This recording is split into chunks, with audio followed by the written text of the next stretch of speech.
Varath-Kel had read every report the Galactic Council had on human warfare. He had studied the numbers, the casualty counts, the weapon classifications, the territorial maps. He had sat through 4 separate briefings given by analysts who had never once set foot on a human warfront. He thought he was ready. He was not ready. The transport that carried him down to the surface of Kale 4 was a human military shuttle, boxy, loud, and smelling of oil and something burned. 2 human soldiers sat across from him the whole ride down, both in full combat gear, both staring at nothing in particular. Neither of them spoke.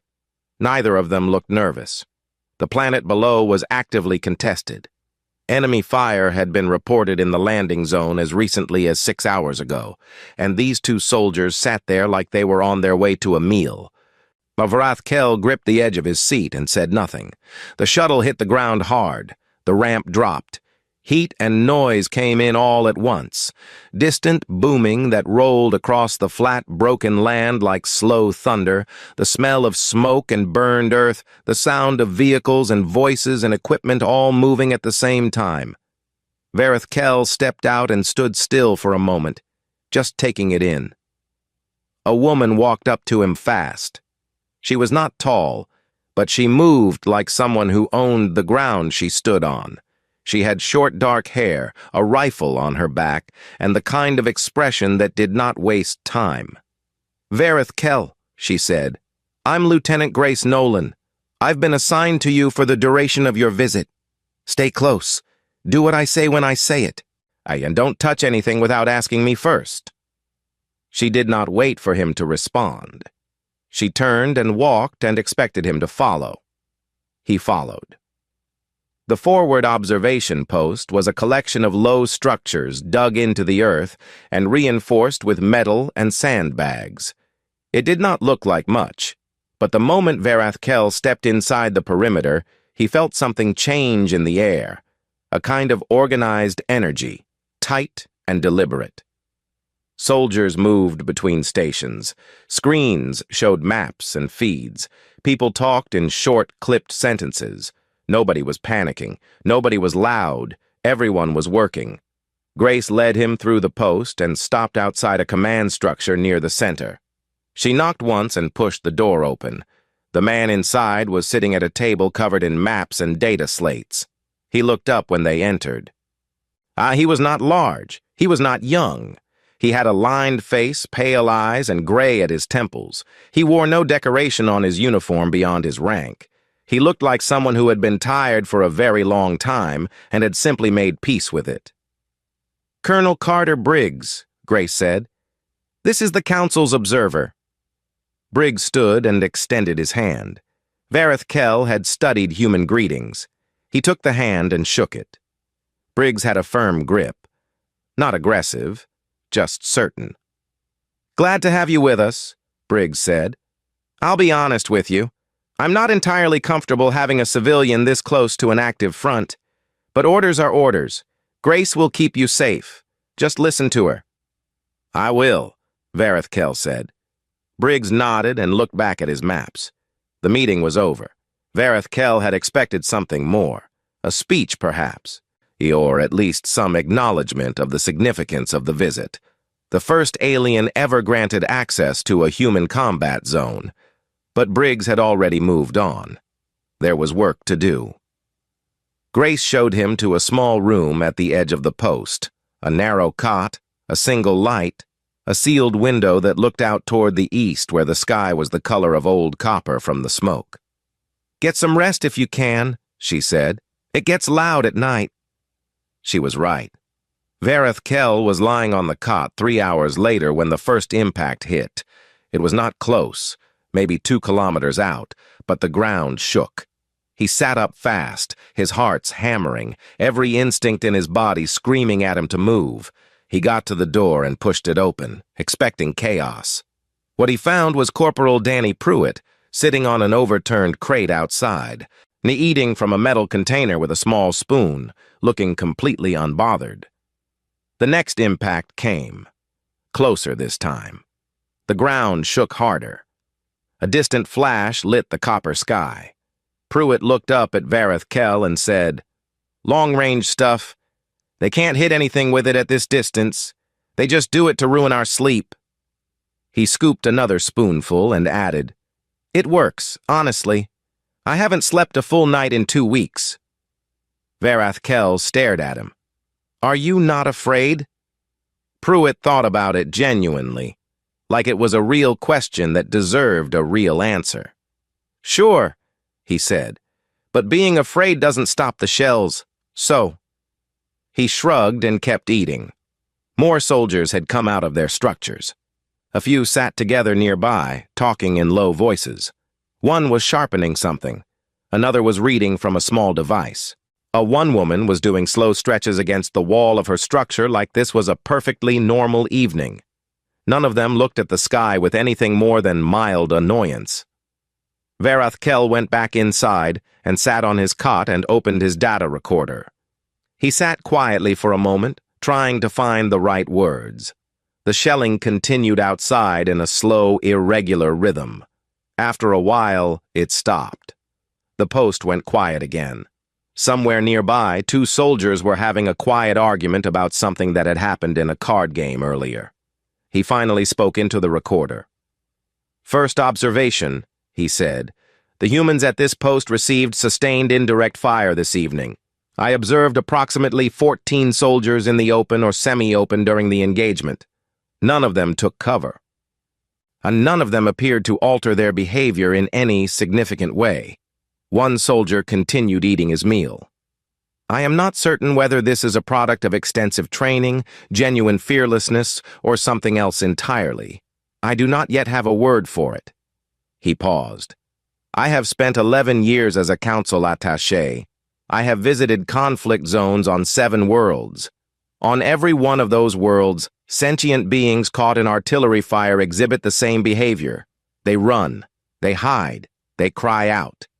The soldiers here did none of those things. They sat in the open and complained about losing sleep." He paused again. "I am starting to wonder whether the reports the council received were not exaggerated at all. I am starting to wonder if they were not exaggerated enough." He set the recorder down. Outside, the Pruitt had apparently found someone to share his food with. Vareth Kell could hear low laughter. The copper sky had gone dark. The stars over Kale 4 were dim through the smoke, but they were there. Grace knocked on his door at that point and leaned in. "You all right?" she asked. "I am fine," he said. "I was just recording some notes." She nodded and started to leave. He stopped her. "Lieutenant Nolan," he said. "The soldier outside, the one who was eating. He told me the shelling happens to ruin your sleep. He said it works." And then he kept eating. Grace almost smiled. "That sounds like Pruitt. Does it not bother him?" She leaned against the door frame and looked at him in a way that was not unkind, but was very direct. "Everything bothers us," she said. "We just don't stop." She pulled the door closed. Vareth Kell sat alone in the narrow room, listening to the distant sounds of the post settling into its night routine. Boots on hard ground, the low hum of equipment, a voice somewhere calling out a shift change. All of it calm, all of it steady. He did not sleep for a long time. Dawn on Kale. 4 came in slow and gray, the sky the color of ash, the air cold and carrying the smell of smoke from fires burning somewhere far to the north. Vareth Kell was already awake when Grace knocked on his door. He had barely slept. She looked like she had slept perfectly fine. "We're moving forward in 20 minutes, she said. "Get your gear on, stay behind me. Don't speak unless I speak to you first." He had been issued a set of human field clothes, thick, dull-colored, and heavy. He put them on and followed her out into the early light. The squad was already assembled near the post's eastern exit. 12 soldiers, all in full combat gear, checking weapons and equipment with quick, practiced hands. They did not make a lot of noise. There was no rallying speech, no dramatic moment. Sergeant Lou Caffrey walked down the line once, looking at each soldier, said, "All right, let's go." And that was it. They moved. Vareth Kell had seen other species move through hostile terrain. Most of them moved with visible fear, fast and hunched and looking around too much, bodies tight, movements jerky. Caffrey's squad moved completely differently. They were low and quiet and spread out in a way that felt almost instinctive. No one bumped into anyone. No one got too close.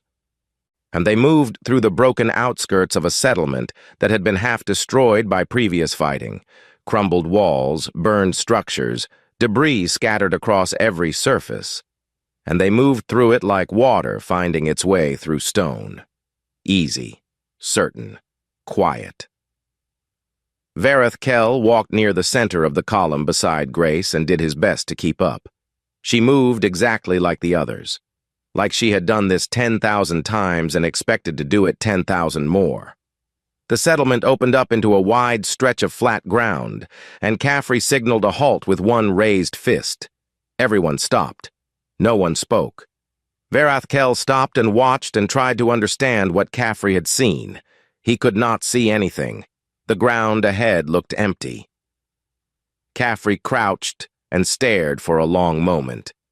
And then he turned to the soldier beside him, a young man named Aaron Holt, barely old enough to look like he belonged in a uniform, and said something quietly.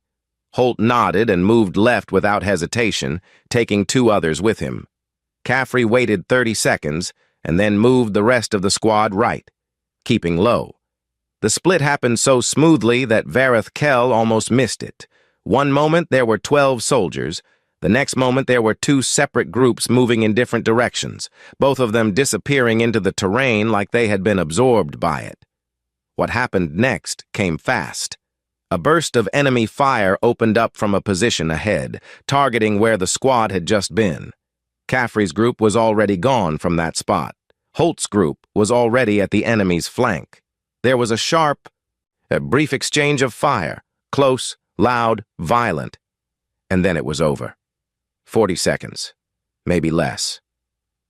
Vareth Kell stood very still and breathed. Caffrey walked forward to the cleared position like he was crossing a street. He looked at the two enemy combatants on the ground. Both wounded, both alive. He crouched next to the first one and spoke into his comm unit, calling for medical support. Then he looked at the second one, checked the wound, and did the same. Vareth Kell caught up to Grace and said quietly, "They are calling medical support for the enemy wounded." "Yes," she said. "Why?" She looked at him like the question confused her a little. "Because they're wounded," she said. He opened his mouth and closed it again. He had no answer for that. The squad kept moving. They pushed deeper into the settlement, clearing structures one by one. The process was deliberate and methodical. 2 soldiers at every entry point, one covering while the other moved inside, hand signals and short words, every room checked. Vareth Kell had read that humans in combat were wild, brutal, driven by adrenaline into something almost animalistic. Every report from every alien who had studied human warfare from a distance said the same thing. What he was watching was the opposite of that. This was a machine made of people, and every part of it was working exactly as it was supposed to. He started recording notes into his data slate as he walked, keeping up with Grace, writing down everything he saw. They reached the far end of the settlement by mid-morning. The squad had cleared 18 structures, taken 1 set of enemy wounded, and had not lost a single person. Caffrey called a short rest, and the soldiers sat where they were, some against walls, some on the ground, and ate or drank or checked their equipment. Private Aaron Holt sat nearby, wrapping something around his left forearm. Vareth Kell looked closer and saw that there was blood soaking through the cloth. He moved toward Holt and said, "You are wounded." Holt looked up at him with mild surprise. This was apparently the first time the alien had spoken to him directly. "Yeah," he said. "Caught some debris on the flank. It's not bad. It is bleeding. I know." Holt tied the cloth tight, tested it with his fingers, seemed satisfied, and picked his rifle back up. Varath Kell stared at him. "It really isn't bad," Holt said, a little more gently this time, apparently interpreting the stare as concern. "I've had worse." Varath Kell did not know how to explain that the stare was not concern. It was something closer to disbelief. He had watched this same young man flank an enemy position, move through direct fire, and take a wound. And now he was sitting on a broken wall in a bombed-out settlement, making sure a rag was tied tight enough, and his expression was calm. Not brave calm, not forcing it calm, just calm. Caffrey came over and checked the wound himself, said something quietly to Holt, and Holt shook his head and said he was fine. Caffrey looked at it another second, nodded, and moved on to check on the next soldier. He did not make a fuss. Neither did Holt. By the time they moved out again, Varath Kell had filled 4 pages of notes. He kept writing. He had been trained to observe and record, to be neutral and clinical, or to watch without judgment. But neutrality was getting harder to maintain. He watched Caffrey take point at the edge of the settlement and scan the terrain ahead with total focus. He watched Grace move up beside him and exchange a few quiet words, both of them reading the ground like they were reading a text they had studied before. He watched Pruitt behind them, relaxed but alert, cracking one quiet joke to the soldier beside him and then going still the moment Caffrey raised a hand. One raised hand. 12 people froze, not because they were afraid, because they trusted the hand. Varath Kell had studied command structures across 17 species.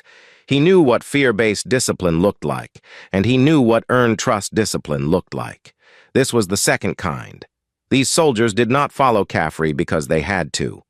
Then they followed him because somewhere along the way he had proven to every single one of them that he was worth following. That, Varath Kell wrote in his notes, was perhaps the most dangerous thing he had seen all day.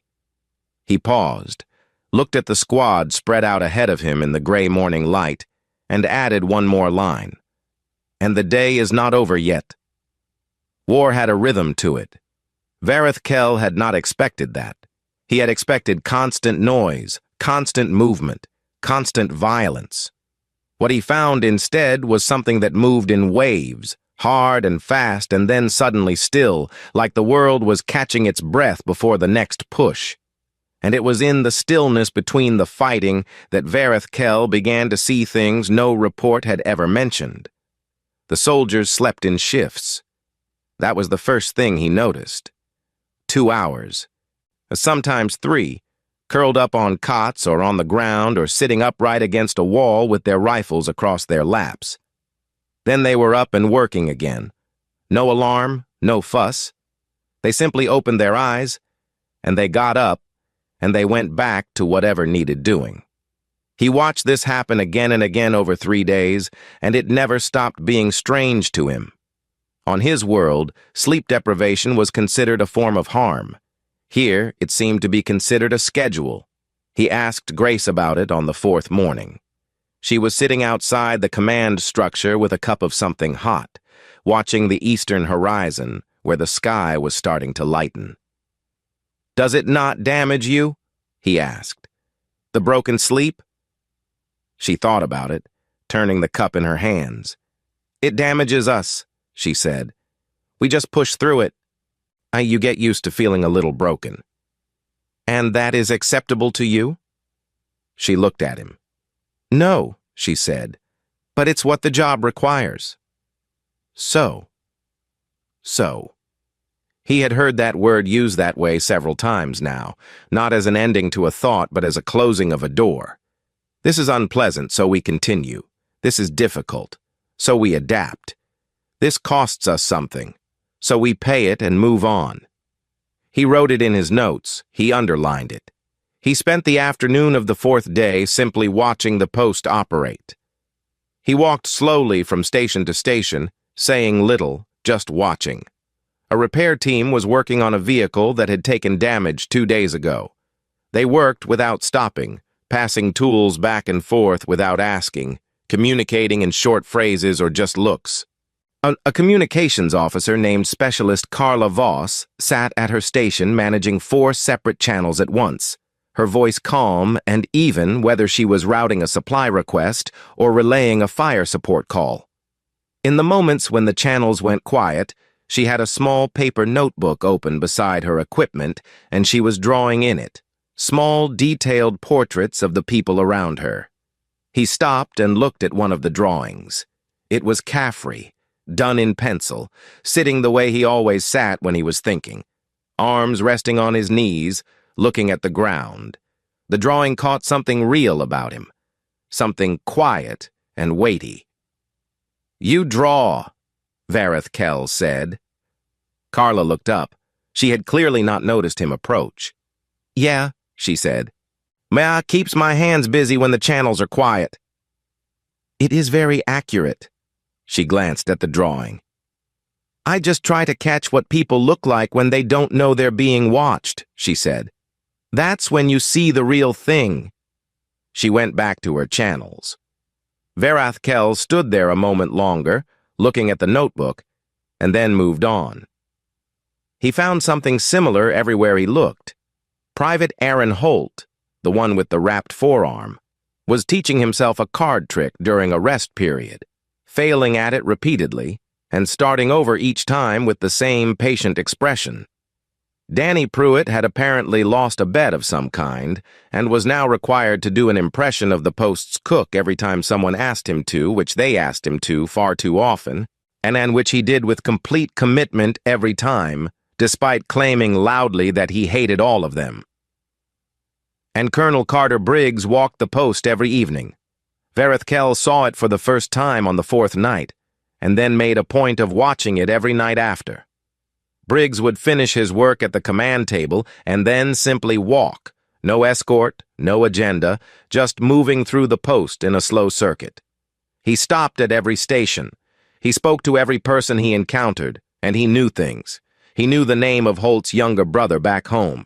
He knew that Caffrey had a daughter who had just started walking. He knew that one of the soldiers in the communications section had received bad news from home 2 days ago, and he stopped at that station longest of all, saying nothing important, just being there. Vareth Kell watched this from a distance and felt something he could not quite name. He had studied leadership structures across many species. He had seen command hierarchies built on fear, on tradition, on law, on status.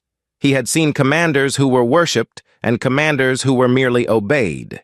He had never seen a commander who simply walked among his people in the dark and remembered what they cared about.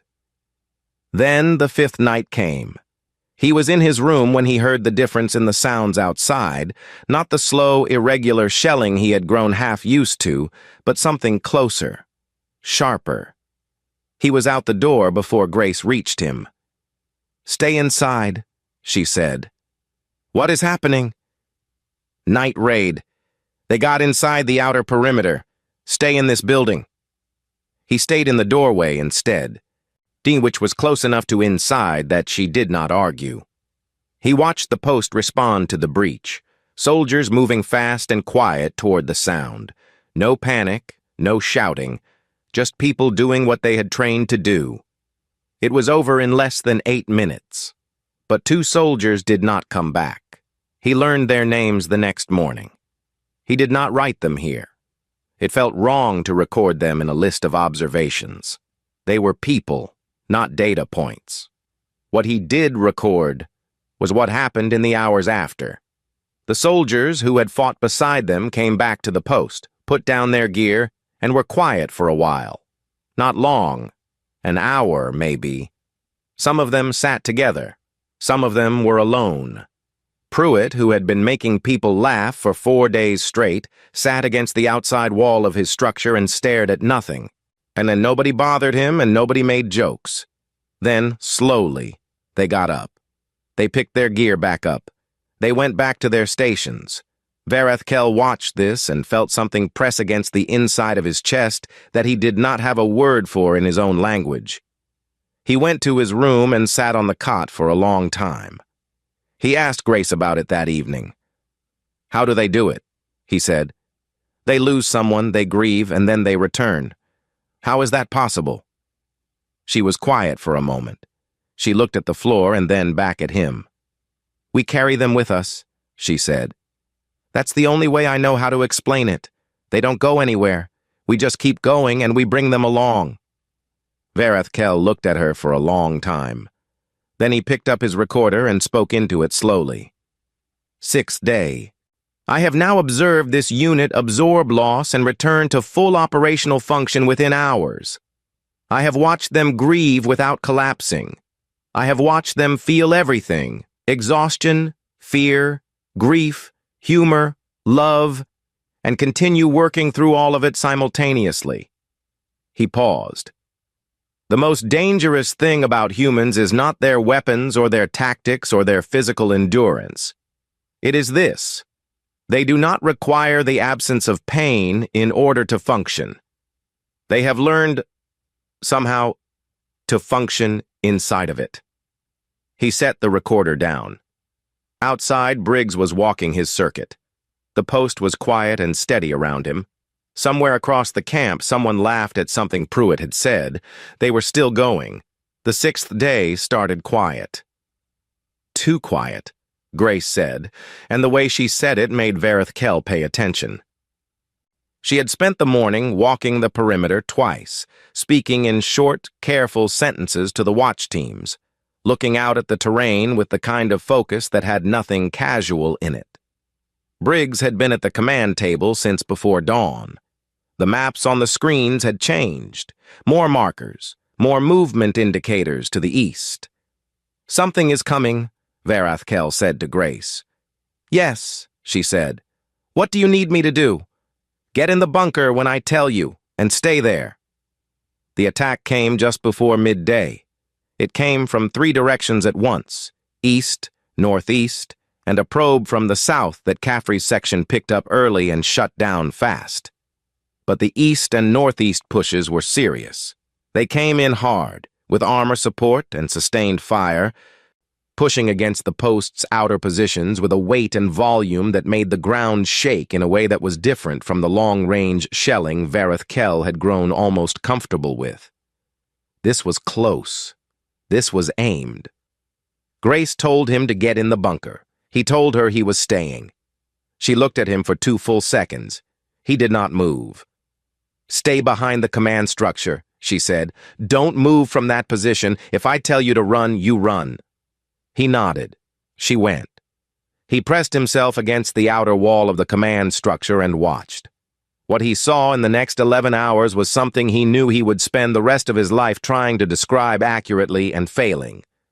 Briggs ran the defense from the open command post. Not from inside. From outside. Standing at a table with screens and comms units set up under a partial overhead cover that would not have stopped very much if something had landed close. His voice on the comm lines was the same voice Varath Kell had heard on the very first day. Even, measured, certain. He called fire support adjustments, shifted squad positions, and routed resupply to sections that were running low, all without raising his voice by a single degree. Twice, impacts hit close enough that debris scattered across the command area. Briggs brushed it off his sleeve and kept talking. Caffrey's squad got cut off. It happened in the 2nd hour of the push, when the northeast threat pushed a flanking element around the edge of the post's defensive line faster than expected.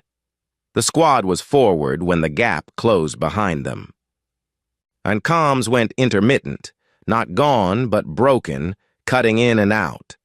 For 40 minutes, Varath Kell stood at the wall of the command structure and listened to Briggs try to reach them on the line, getting fragments, losing signal, getting fragments again. He watched Briggs's face during those 40 minutes. It did not change. Not once. The man kept working, kept managing the rest of the defense, kept moving pieces and routing support. But every few minutes he reached for the comm unit and tried the frequency again. 40 minutes. Then Caffrey's voice came through clearly. "Post, this is Caffrey. We've taken secondary position Delta. 4 on our feet, 2 walking wounded. Requesting extract route." Briggs closed his eyes for exactly 1 second. Then he gave the extract route. The squad came back through the wire 40 minutes later, a dirty and quiet and together. Caffrey had a cut above his eye that he had not mentioned on the comm. He reported in to Briggs with a flat, brief summary of what the squad had done, flanked the element that had cut them off, taken their position from behind, held it until extract. Briggs listened, asked 2 questions, and said, "Good work."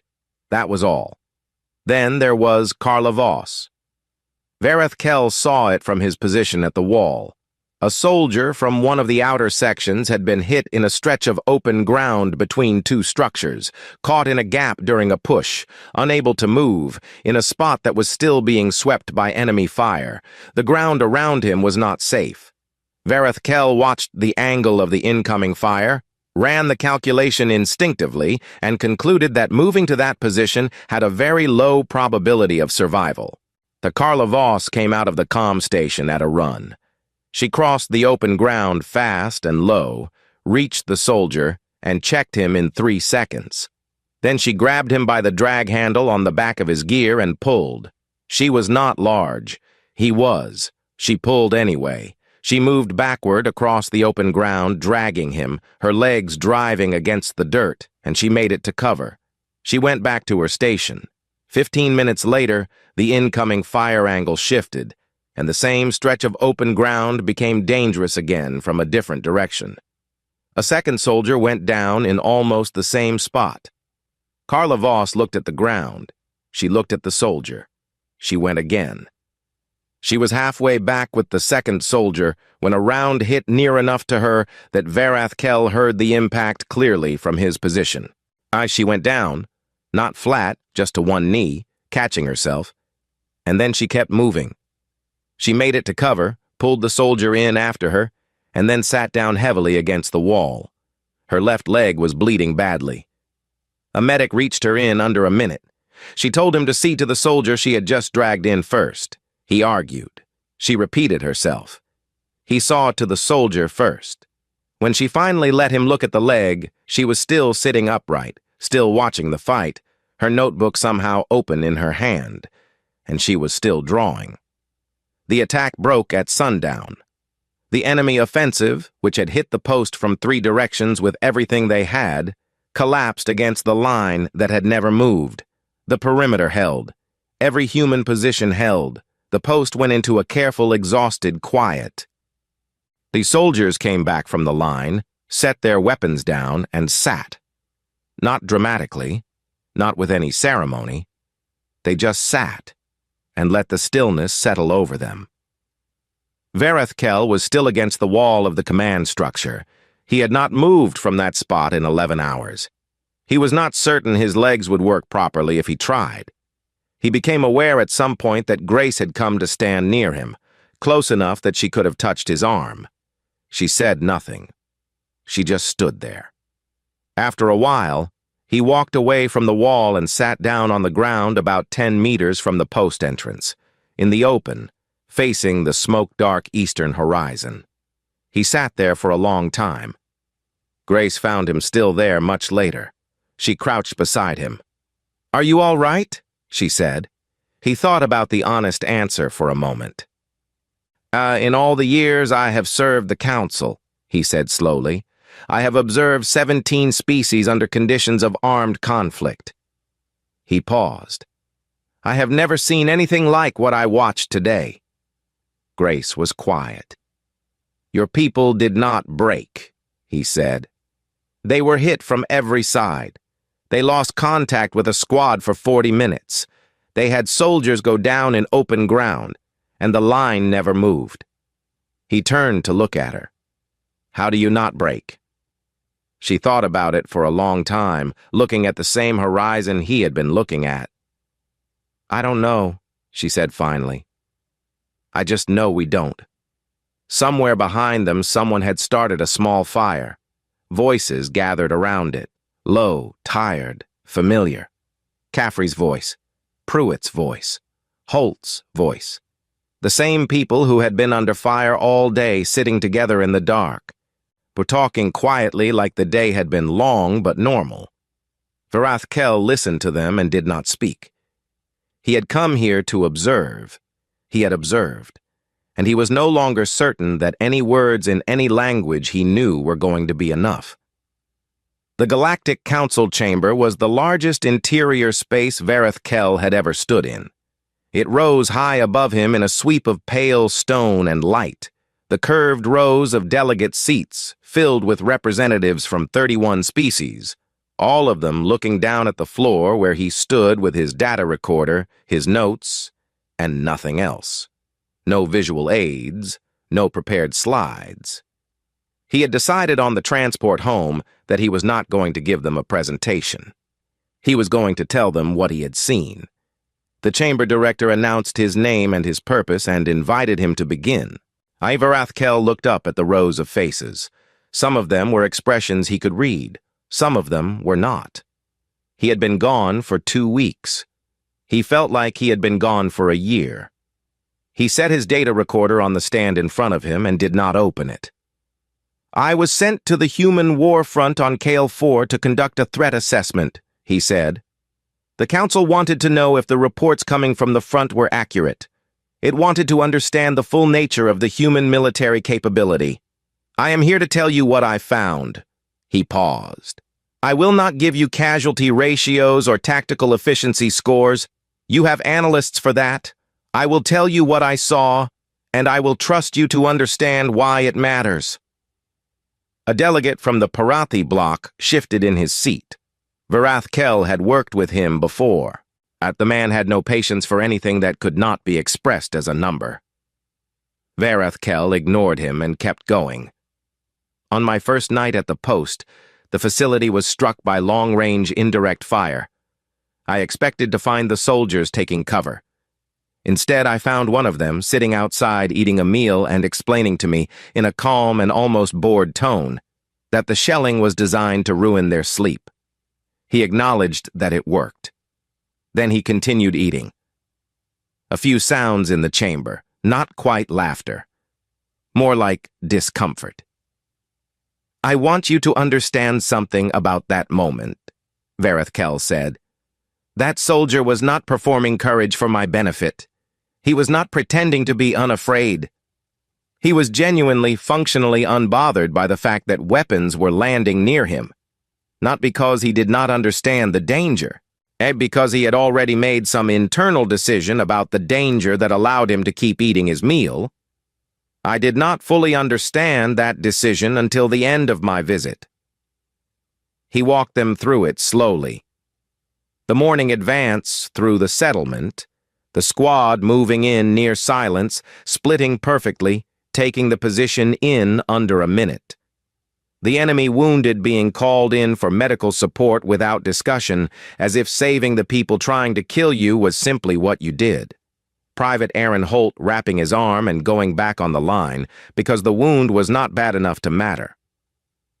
"I asked the lieutenant assigned to me why they called in medical support for the enemy wounded," he said. She looked at me as though the question confused her.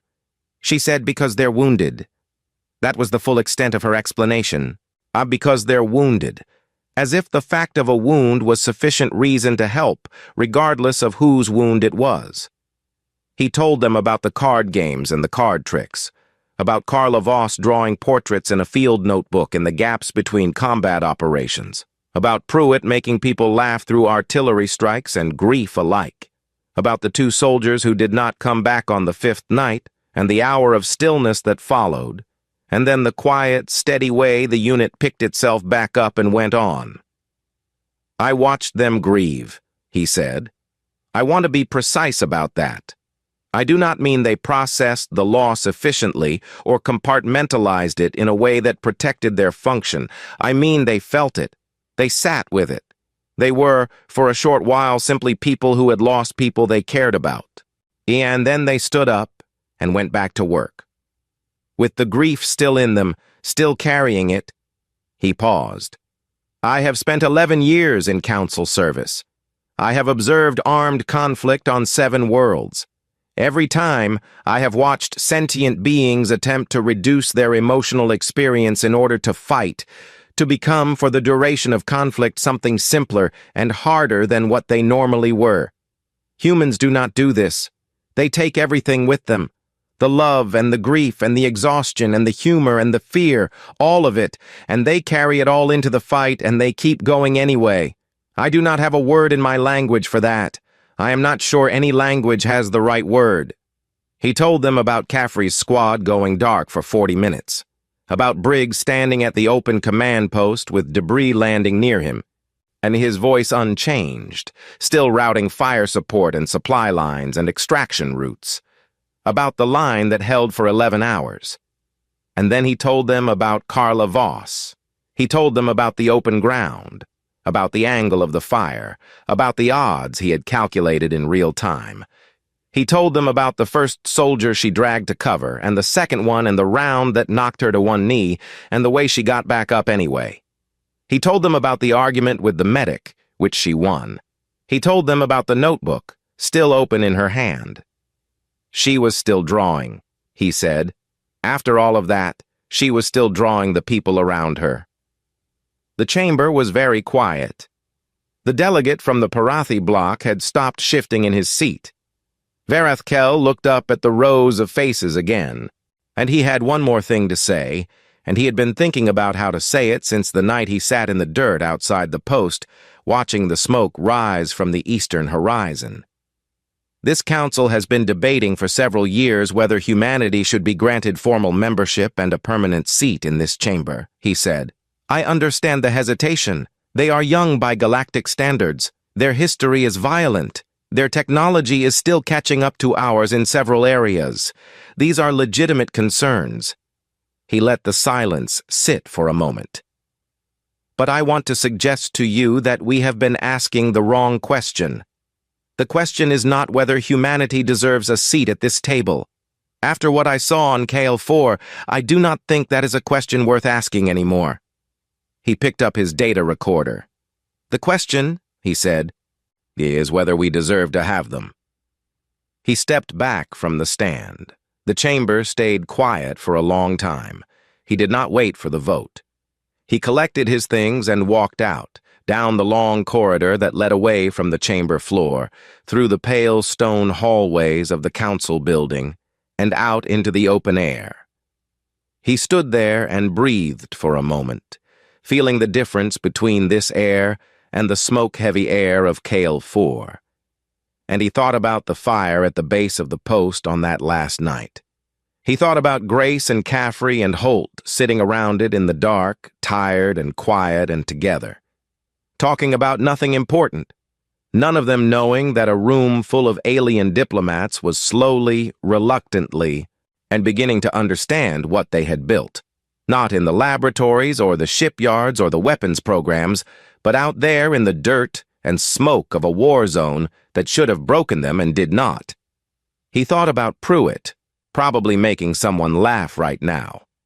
He thought about Carla Voss, probably drawing. He thought about Briggs, probably walking his circuit, knowing every name. The council chamber behind him had erupted in sound, voices, debate, the procedural noise of 31 species trying to agree on something together. He did not go back in. He had said what he had to say. He sat down on the steps outside and opened his data recorder one last time. Final entry, he said. The humans are still on KL4. The war front is still active. The line is still holding. He paused. It will keep holding. And I am certain of that now. Not because of their weapons or their training or their numbers. He looked out at the open sky above the council building. Because of who they are when it costs them something. And it always costs them something. And they keep going anyway. He closed the recorder. Inside, the vote was beginning.